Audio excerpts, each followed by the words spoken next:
রমজানের প্রথম সপ্তাহে বাংলাদেশে একটি নির্বাচন হবে।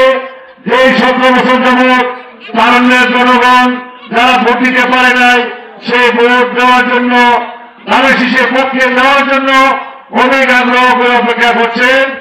ইনশাআল্লাহ অতি দ্রুত বাংলাদেশের প্রধান নির্বাচন কমিশনার নির্বাচনের 3 তারিখ ঘোষণা করবেন।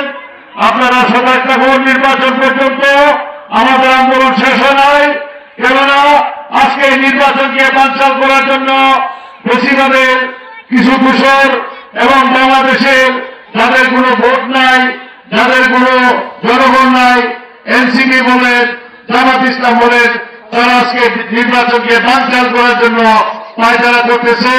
আপনারা কি জানেন তাদের কোনো গোষ্ঠী নাই, তাদের রেজিস্ট্রেশন নাই, তারা নাকি দল বলে, তারা নাকি বলে যে তারা দেশের শক্তিশালী দল। এগুলো হাস্যকর ব্যাপার। বাংলাদেশ জাতীয়তাবাদী কৃষক দল বিএনপির প্রত্যেকটা আন্দোলন সংগ্রামে অগ্রণী ভূমিকা রেখেছে। বিএনপি যে কর্মসূচি দিয়েছে সেই কর্মসূচিতে আমরা অগ্রণী ভূমিকা পালন করেছি।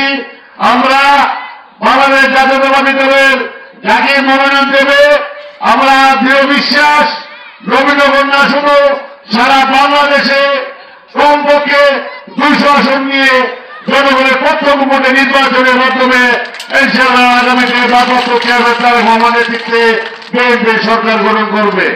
খালেদা জিয়া কি পালিয়ে গেছেন? তারপরেও খালেদা জিয়া পড়ে নাই।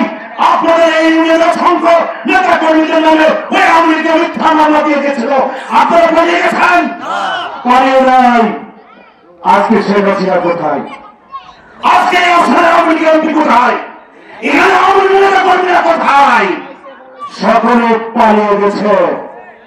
16 বছর জোর করে ক্ষমতায় থেকে তোমরা কেমন কাজ করেছ যে তোমরা পালিয়ে যেতে বাধ্য হয়েছে?